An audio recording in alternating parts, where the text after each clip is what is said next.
राम राम करूं भाई सभी भाइयों को एक बार फिर से तेरा स्वागत है देहाती न्यूज में। और मैं तेरी साथ में थारा भाई देहाती पत्रकार। भाई बड़ी चौखी और सुथरी खबर लेकर आया। वीडियो को शेयर करियो और न्यूज चैनल को सब्सक्राइब करियो। खबर ऐसी जी राजी कर देगी तारा। और भाई यह खबर कोई छोटी खबर नहीं है, यह खबर बहुत बड़ी खबर है। पर उससे पहले थरता एक निवेदन है। अगर तुमने अपने खेत में गन्ना बो रखा और बारिश का मौसम इब्जा शुरू होने वाला, तो इसमें मिक्सचर गिर दो। मिक्सचर तय गन्ना मोटा होगा, फुलेगा और फंगस नहीं आनेगा। अगर खेत में रहा वो फंगस लपेटा सा आ जा, उसमें सीओसी गिर दो। एक बात मैंने कल बहुत देखी। कल मैं शामली अंबाला एक्सप्रेसवे पे को ऊपर को आया नु दिखाने खातर कि कहाँ बन गया। सबसे पहले तो मैंने बता दूं भाई, मैं इस एक्सप्रेसवे पे थाना वन तक चढ़ा तो थाना वन का पुल भी इभी निर्माणाधीन है। उसका आगे मैं मंटी हसनपुर को आया, वहां देखा वहां सी मिट्टी मुट्टी सी के रखी, कोई काम चला नहीं। बनेड़ा मिट्टी के रखी, थोड़ी सी सड़क मंडी। उसके बाद में फिर देखा नहर पे, वहां से भी पुल का काम चलने लग रहा। फिर देखा मानकपुर, वहां भी मिट्टी मुट्टी सी के रखी। फिर आगे गए गंदेवड़ा पर, वहां सी सड़क कुछ बन रही और कुछ पे काम चल रहा भाई। पुल वो निर्माणाधीन है, रह जाएगा। फिर उससे आगे देखा भाई बिजली घर पे के दौरे, वहां से पुल निर्माणाधीन है, काम चल रहा। फिर उससे आगे गए भाई, उससे आगे हमने देखा तीतरम, वहां भी थोड़ी सी सड़क बन रही। फिर वहां भी मिट्टी पड़ रही, काम चल रहा। उससे आगे चलम चल सीधे चले गए हम भाई सालियार माधोपुर, इधर को लिगड़ गए। जो देखा वहां भी काम चल रहा। फतेहपुर में देखा वहां भी काम चल रहा, मिट्टी का खूब युद्ध स्तर पर काम चल रहा। फिर कहीं सड़क बन रही, कहीं और चल रहा। तो कुल मिला के हम सांगा ठेड़ा आए, कलसी तय सांगा ठेड़े तक की सड़क बनी हुई है। फिर उतर के रावरा आए। तो यहाँ से हमने एक कमाल देखा, ज्यादातर पॉपुलर के पेड़े इस सड़क पे पेड़े पड़ रहे हैं, पत्ते नीचे गिरने को तैयार है, कहीं कहीं को तो काले पड़ रहे। इसका मतलब जानो, जो हाईवे पे मिट्टी आई उसमें बहुत सारा लार्वा अंडे सब आए। और जब बारिश हो वह कटे, और कट के वह कहाँ पहुंचे, खेत के दौरे। और खेत के दौरे तो वो लार्वा तेरे पेड़ों में चले जाओ। और ये पेड़े सबसे ज्यादा है जो हाईवे है उसके दौरे दौरे ही पेड़े पड़ रहे हैं। उसको बचाने का हम तरीका बता रहे। ये तो काले पत्ते पड़ रहे या वो, उनमें मिक्सचर गिर दो 100 ग्राम प्रत्येक पेड़ में। मैं गारंटी लू पेड़ा सही हो जाएगा। सीओसी गिर दो 4-5 ग्राम, पेड़ा सही हो जाएगा। आगे तेरी राज्य भाई, धान के खेत में मिक्सचर गिरोगे तो फूट होगी, और सीओसी गिरोगे तो उससे फंगस नहीं आएगा। ऊपर छोटा बड़ा लिगड़ना शुरू हो जा 1509 में, उसके भी रोकथाम है। 40 बीघे में 1200 रुपए की दवाई है। मैं गारंटी लू सैत की सैत वहीं के वहीं ना रोक दे। चलो इब खबर को आगे बढ़ाओगे। ठहरते एक निवेदन हो रहा है भाई मैं बेर बेर नु कह रहा, न्यूज चैनल को सब्सक्राइब कर लो। आने वाले समय में सड़क लिकड़ेगी, रेल लिकड़ेगी, और भाई और फैक्ट्री लिकड़ेगी। इन सब पे अगर तुम्हें मुआवजा लेना बढ़िया सुतरा, और नु सोच रहे आवाज उठानी उठानी, तो फिर पूरे के पूरे काम को जोड़ोगे। जितने भी लोगों को जोड़ दोगे, लाखों करोड़ों लोगों को जोड़ दोगे, तो फिर यू सबसे ज्यादा ग्रोथ करने वाला चैनल बन जाएगा। और फिर इसकी आवाज सुनी जाएगी। कलसी में फ्री फंड में सरकार ने जमीन ले ली, कोई आवाज उठाने वाला तो नहीं मिला। अगर इस पे उस टाइम भी लाखों लोग जुड़े हुए होते तो शायद यह आवाज बुलंद हो जाती। और आज ठहरता कह रहा, देखो धरना प्रदर्शन एक जगह कर सके, लेकिन यहां तक हम बात विदेशों तक पहुंचा सके। आगे तेरे राज्य लाइक करियो, और भाई शेयर भी करा करो। सब्सक्राइब करोगे, ज्यादा से ज्यादा जोड़ोगे तो यू कुल नंबर नहीं है, यह तेरी संख्या और ताकत की बात है।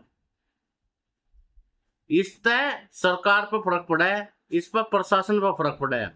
आज्ञा तेरी रज्जी, बाकी जो है नहीं करोगे तो डंडा सा पूछ और बुढ़ाने का रास्ता है भाई। आज एक बड़ी खबर सामने आई, जहां गांव वालों ने उद्योग लगाने पे कहा, कहने लगा भाई उद्योग तो तुम लगा लो, पर अरे हितों को ध्यान में रखना पड़ेगा। जी डाल हम कहेंगे डाल करना पड़ेगा, बाकी नू नहीं ठोक दो बिना मतलब के ही। जो हम मुआवजा कहेंगे वो दे दियो और लगा लो, शहरी में लगा लो, हम कहाँ मना कर रहे। तो यह खबर गोना गांव तय है। खबर गोना गांव के किसानों ने रखी 4 बड़ी शर्त।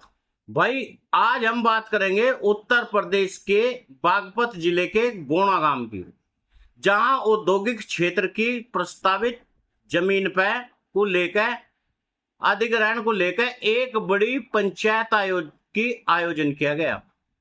इस पंचायत के आयोजन में किसानों ने पहली बार साफ संकेत दिए, वे अपनी जमीन देने को तैयार है, पर बिना शर्त के जमीन देने की नहीं। किसानों का नु कहना, यदि सरकार उनकी 4 प्रमुख मांग मान ले तो औद्योगिक विकास की खातिर जमीन दे देंगे। यह खबर इसलिए महत्वपूर्ण है क्योंकि पश्चिमी उत्तर प्रदेश में औद्योगिक विकास की कई योजना चल रही। जमीन अधिग्रहण हमेशा एक संवेदनशील मुद्दा रहा। गांव में पंचायत हुई और बड़ी संख्या में किसान मौजूद रहे। बैठक के दौरान किसानों ने कहा, मैं विकास के विरोधी नहीं है, उद्योग लगाए तो क्षेत्र में रोजगार बढ़ेगा, सड़कें बढ़ेगी तो आर्थिक गतिविधियों में तेज होगी, पर किसान के हितों की सुरक्षा भी उतनी ही जरूरी है। इसी सोच की साथ में किसानों ने सरकार के सामने 4 शर्त धर दी। एक, सबकी नजर इस बात पे है सरकार इन मांगों का फैसला क्या लेगी। ये मेरे तो समझ में आता नहीं, इतना सू का इतना सुसरी कहता है। भाई सरकार गेल की गेल इसका फैसला दे, अगर सहमति बन गई तो यह परियोजना तेजी तय आगे बढ़ेगी। मैं बता दूं किसानों ने कौन कौन सी शर्त रखी। पहली मांग किसानों की है, भूमि अधिग्रहण के बदले जमीन वाले मुआवजे पे किसी प्रकार का टैक्स ना लगाया जा। किसानों का कहना, बट टैक्स हम देने की नहीं। किसानों ने कहा, सालों की मेहनत और पुश्तैनी जमीन का उचित मूल्य उन्हें पूरी ढाल मिलना चाहा। दूसरी सबसे महत्वपूर्ण मांग यह है, जिन किसानों की जमीन अधिग्रहण होगी उन्हें विकसित औद्योगिक क्षेत्र में 10% आवासीय प्लाट दिए जा। किसानों का अनुमानना, अगर भविष्य में उस क्षेत्र में मूल्य बढ़ेगा तो उन्हें भी उसका लाभ मिलना चाहा। तीसरी मांग नु रखी, स्थानीय युवाओं को रोजगार तय जुड़ी हुई। किसानों ने कहा, कहने लगा भाई जो हमारे जाकत है उन जो रोजगार से जुड़ी हुई है उन्हें समस्याओं को दूर करना चाहा। किसानों ने कहा, जिन गांवों की जमीन ली गई उन गांवों के जागतों को उद्योगों में प्राथमिकता के आधार पर नौकरी दी जा। इससे गांवों की आर्थिक स्थिति मजबूत होगी और भाई लोगों को रोजगार भी मिलेंगे, दूसरे शहरों में जाना नहीं पड़े। चौथी मांग नु है भाई, किसानों को मुआवजे के अतिरिक्त 10% बोनस दिया जा। किसानों का नु कहना, धरती अधिग्रहण के कारण उन्हें खेती में होने वाली भविष्य में आय छोड़नी पड़ेगी, अतिरिक्त बोनस भी उचित है। किसानों का नु कहना, यदि ये 4 मांग मांग ले सरकार तो हम सहयोग करने को है तैयार। पंचायत में भाई और भी कुछ बात रखी गई।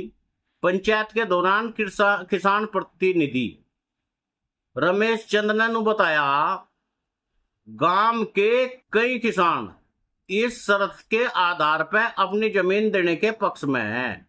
उनका कहना, सरकार अगर किसानों के हित की रक्षा करेगी तो भूमि अधिग्रहण बिना किसी भी बड़े विवाद को पूरा करा जा सके। बैठक में मौजूद किसानों ने कहा, मैं विकास चाहे पर ऐसा नहीं है विकास जिसमें किसान का बराबर का भागीदार होना चाह। केवल जमीन लेकर उद्योग स्थापित कर देना ही पर्याप्त नहीं है। किसानों का भविष्य की सुरक्षा, रोजगार, सम्मानजनक मुआवजा भी मिलना चाहिए। विशेषज्ञों का अनुमानना और सरकार का अनुमानना, सरकार और किसान के बीच में सकारात्मक बातचीत हो जाए तो यू मॉडल भविष्य में औद्योगिक परियोजनाओं का एक उदाहरण बन जाएगा। ये सबसे बड़ा सवाल यू है, क्या सरकार किसानों की इन 4 मांगों को मान लेगी क्या, या फिर दो पक्षों के बीच की बात को आगे बढ़ेगी। आने वाले टाइम में प्रशासन और किसानों की बैठक इस परियोजना की किस दिशा में तय करेगी। अगर समझौता हो गया तो बागपत में औद्योगिक विकास की गतिविधि तेज हो जाएगी और भाई हजारों लोगों को की खातर रोजगार के नए अवसर पैदा हो जाएंगे। अगर तुम्हें जानकारी लगी हो उपयोगी तो वीडियो को लाइक करियो और भाई न्यूज चैनल को सब्सक्राइब करियो। भाई अब सवाल यू है, सरकार इन 4 बातों को स्वीकार करेगी या नहीं करेगी, ये तो बाद की बात है। पर अगर सरकार किसानों की मांग सकारात्मक निर्णय ले ले तो भूमि अधिग्रहण की प्रक्रिया काफी आसान हो जाएगी। इसका औद्योगिक क्षेत्र में निर्माण तेजी से बढ़ेगा, बागपत जिले में निवेश के रास्ते खुल जाएंगे और उद्योग लगने तक सड़क, बिजली और पानी की बुनियादी सुविधा का विस्तार। भाई ऐसी ही आवाज हम हर रोज उठाएंगे और रोज तुम्हें बताओगे। ठहरते निवेदन है, वीडियो को शेयर जरूर करो, न्यूज चैनल को सब्सक्राइब करो और भाई मिलियनों लोगों को जोड़ने की कोशिश करो। अपने गांव शाम के तमाम लोगों को जोड़ो। भाई तुम भी किसानों के सरदार हो, आपस में उठना बैठना है। हजारों ग्रुपों के मालिक हो, कई लोगों ने बहुत सारे ग्रुप चला रखे, उन सब में वीडियो भेजो और उन्हें कहो भाई युद्ध हमारा देहाती पत्रकार है, इस तक। अच्छा भाई, राम राम, सलाम, सत श्री अकाल।